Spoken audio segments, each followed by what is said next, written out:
Hello friends, welcome to Saurabh Panda official. तो आज के एडिटोरियल डिस्कशन में हम बात करेंगे ट्रैवल वाटर्स की। ये एडिटोरियल इस कंटेक्स्ट के लिए इंपॉर्टेंट हो जाता है क्योंकि आपने देखा होगा हमारे इंडिया में कुछ एग्रीकल्चर रिलेटेड कुछ भी होता है तो यहाँ पे नेता आ जाते हैं, धरना प्रदर्शन, बहुत कुछ प्रोटेस्ट स्ट्राइक वगैरह बहुत कुछ होते हैं। लेकिन बात जब कृषि कल्चर की होती है तो यहाँ पे उतना ध्यान नहीं आ पाता। तो इस रिगार्डिंग हम ये आर्टिकल देखेंगे। तो दोस्तों, 18 से 20 दिसंबर के बीच में कम से कम 10 बोट श्रीलंका के ऑफिसर्स ने पकड़ लिया है। उसमें से कम 68 तमिलनाडु के फिशरमैन हैं। तो पहले 10, 5, 6 वैसे पकड़े जाते थे तो इतना टेंशन नहीं होता था, कुछ दिनों में वो लौटा दिए जाते थे। लेकिन आजकल उसकी संख्या बढ़ते ही बढ़ते जा रही है। और ये इसलिए इंपॉर्टेंट बहुत हो जाता है क्योंकि आज तक कभी आपने क्या सुना है कि कोई तमिलनाडु के फिशरमैन को बस पकड़ा गया, लेकिन वहीं पे जब चाइना का कोई शिप आ जाता है उसके ऊपर कोई कार्रवाई नहीं होती है।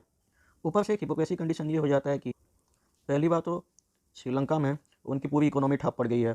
जितना भी उनका जीडीपी बढ़ता था, जितना भी इकोनॉमी था, सब टूरिज्म पे डिपेंडेंट था। तो यहाँ पे कोविड के कारण सभी टूरिज्म इंडस्ट्री ठप पड़ गई है। उसके बाद इन्होंने चाइनीज़ पेस्टिसाइड से कृषि करने की कोशिश की, लेकिन वो भी विफल हो गया। उसके बाद इंडिया ने न जाने कितने नानो फर्टिलाइजर एज ए गिफ्ट, ऐसे ग्रांट पैसे दे दिए। ग्रांट मतलब आपको एक भी पैसा चुकाने का जरूरत नहीं है, ये हमारे तरफ से कम्प्लीटली फ्री है। उसके बाद हम फ्यूचर में बहुत सारे बिलियन ऑफ इन्वेस्टमेंट करने वाले हैं श्रीलंका में। तो इतने सारे डिस्कशन के बाद ये एक हिपोक्रेसी जैसा कंडीशन हो जाता है और हमें कहीं ना कहीं इसमें सोचना होगा कि डू दे इवन वैल्यू अस, कि आप मदद करते रहो और ऊपर से आपको जैसे फिशरमैन 68 फिशरमैन वहाँ से जेलों में बंद हो जाएं। एक बात तो ये अच्छा है कि कम से कम श्रीलंका तमिलनाडु के फिशरमैन को लेता है तो कम से कम वापस कर देता है। अगर वही केस पाकिस्तान का होता है तो वो वापस भी नहीं करता। वहीं पे कहीं हमको कहाँ इंटरनेशनल क्रिमिनल जस्टिस और कौन कौन सा न जाने कितने इंटरनेशनल कोर्ट के दरवाजे खटखटाने पड़ते हैं। ऊपर से इंडिया ने 1976 को कच्चा थी वो आइलैंड जो कि पाक स्ट्रेट, पाक बे, वहाँ पे पड़ता है।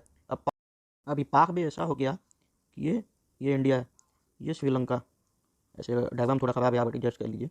तो ये जो लाइन है इसको कहते हैं पाक बे। पाक बे या पाक स्ट्रेट, कुछ भी आप कह सकते हो। तो इसी आइलैंड को इंडिया ने 1976 में ऐसे गिफ्ट दे दिया था। पता नहीं फ्यूचर में हमने कितने सारे ब्लंडर्स किए हैं, गॉड नोस। तो इसी रीजन से तमिलनाडु में बहुत बवाल है। तो वहाँ पे तमिलनाडु के सीएम एम के स्टालिन साहब पूरी तरह से फॉरेन मिनिस्ट्री के पीछे पड़ गए हैं, पूरी तरह से गवर्नमेंट के पीछे पड़ गए हैं कि 75 फिशिंग बोट्स और फिशरमैन को श्रीलंका से जैसे तैसे करके छुड़ा लिया जाए। तो यहाँ पे एम के स्टालिन एस जयशंकर साहब को ये बोल रहे हैं कि बस फिशरमैन को छुड़ाने से कुछ नहीं होगा। 75 फिशिंग बोट जो श्रीलंका में फंसा हुआ है उनको भी तो आप वापस लाओ। बस फिशरमैन आ जाएंगे, बोट वापस नहीं आएगा तो उनके लाइवलीहुड का क्या होगा। तो अब ये एक रूटीन अफेयर बन गया। कभी हमारे फिशरमैन उधर पकड़वा जाते हैं और वहाँ के फिशरमैन हमारे यहाँ पकड़वा जाते हैं। लेकिन दुख तब हो जाता है जब फिशरमैन की मौत हो जाती है। जैसे कि जनवरी 2021 को 4 फिशरमैन रामनाथपुरम डिस्ट्रिक्ट के श्रीलंकन वेसल से कोलाइड किए, नेवल क्राफ्ट से।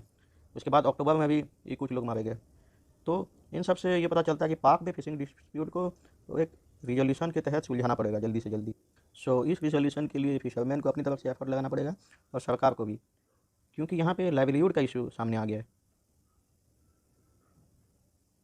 रिजोल्यूशन इसलिए भी ज़रूरी है क्योंकि फिशरमैन को पता है कि ये इनका लाइवलीहुड का मैटर है। उनको ये भी पता है कि वहाँ पे जाएंगे, वहाँ पे शिप इनको अटैक कर सकता है, वहाँ पे उनको जेल में डाला जा सकता है, लेकिन वो मजबूरन वहाँ पे जाते हैं। अगर वहाँ पे कुछ कमाएंगे नहीं तो खाएंगे क्या। सो ये लाइवलीहुड का इशू है, इसीलिए कोई ना कोई रिजोल्यूशन जल्द से जल्द गवर्नमेंट को लाना पड़ेगा। वहीं पे श्रीलंकन नेवी का ये दावा है कि जो तमिलनाडु के फिशरमैन यूज करते हैं वो बॉटम ट्रॉलर यूज करते हैं, जो कि इकोसिस्टम को कहीं ना कहीं डैमेज करता है। जबकि श्रीलंका नॉर्दर्न प्रोविंस के जो फिशरमैन हैं वो नेचुरल सिस्टम से फिशिंग करते हैं। तो ये इल्ज़ाम कुछ लगाया उन्होंने कि ये उनका मैरीन इकोसिस्टम को डिस्टर्ब करता है। और बॉटम ट्रॉलर्स पूरा बैन है श्रीलंका में। अब बॉटम ट्रॉलर्स क्या है? सो बॉटम ट्रॉलर कुछ इस तरीके से होता है कि ऐसे जाली फेंक देते हैं तो जो डीप ओशियन होता है वहाँ से जितना सब कुछ है तो एक साथ ये जाली में आ जाएगा। तो बाद में जब प्लेन पे जाएगा तब उसको अलग अलग करते हैं। लेकिन इसमें एक डिसएडवांटेज ये है कि हम जाली में सब तो ले आते हैं, लेकिन यहाँ पे कुछ अलगल, ब्लूम, कोरल रीफ, कुछ छोटे छोटे जो इकोसिस्टम होते हैं जो कि इस छोटे छोटे मछलियाँ खाती हैं इनको, तो वो भी इस जाली के चपेट में आ जाती हैं। उसके बाद ये सब वहीं पे चले जाती हैं तो पूरा जगह बैरन हो जाता है। तो ये इसका सबसे बड़ा डिसएडवांटेज है। और इसी रीजन की वजह से श्रीलंकन गवर्नमेंट पे इन पे बैन कर दिया है। क्योंकि आप एक बात देखिए, वहाँ पे सबसे मेन इंडस्ट्री था टूरिज्म।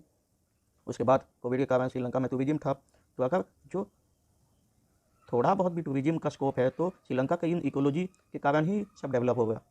तो इसीलिए वहाँ पे ये सब बैन है। तो इन सब के लिए सरकार ने क्या किया? सरकार ने 1600 करोड़ रुपया 3 साल के अंदर 2000 बॉटम कलर्स को इसको इक्विप्ड करेंगे गिल्स नेट और उसको बना देंगे डीप सी फिशिंग बोट। अब आप पूछेंगे ये डीप सी फिशिंग बोट क्या है? तो डीप सी फिशिंग बोट ज़्यादा कुछ नहीं, बस एक एडवांस टाइप का ऐसे बोट है जिसमें नेट गिल्स लगा के ऐसे बना देंगे कि वो बहुत अंदर तक ओशियन का चला जाएगा और डीप सी फिशिंग कर पाएगा। वहाँ पे नेट वेट लगाने से वहाँ पे ना कोई लैंड होगा, ना ही कोई कोरल रीफ उभरेगा। लेकिन इसमें भी एक प्रॉब्लम है। अब बताया जाता है कि कम से कम एक boat deep sea fishing boat पड़ जाता है 80 लाख का। इसमें से 70% सेंट्रल गवर्नमेंट और तमिलनाडु की गवर्नमेंट बोथ 70% करेंगी और फार्मर करेगा 30%। अब आप एक बात सोचिए कि एक तिहाड़ी मजदूर, ये फार्मर कम से कम 80 लाख का 30%, इतने लाखों रुपए कहाँ से लाएगा? 30% भी 80 लाख से हिसाब से देखा जाए तो बहुत है। तो इसके लिए गवर्नमेंट क्या कर सकती है? आपको पता ही होगा, प्रधानमंत्री मत्स्य संपदा योजना, इसके तहत गवर्नमेंट को क्या करना चाहिए?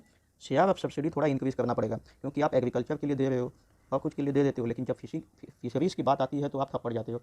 तो अथर का ये कहना है कि गवर्नमेंट को फिशिंग सब्सिडी थोड़ी इंक्रीज़ करनी पड़ेगी और सरकार को sea cage farming, ocean wrenching, जो प्रधानमंत्री मत्स्य संपदा योजना के अंदर आता है, इसको बढ़ावा देना चाहिए।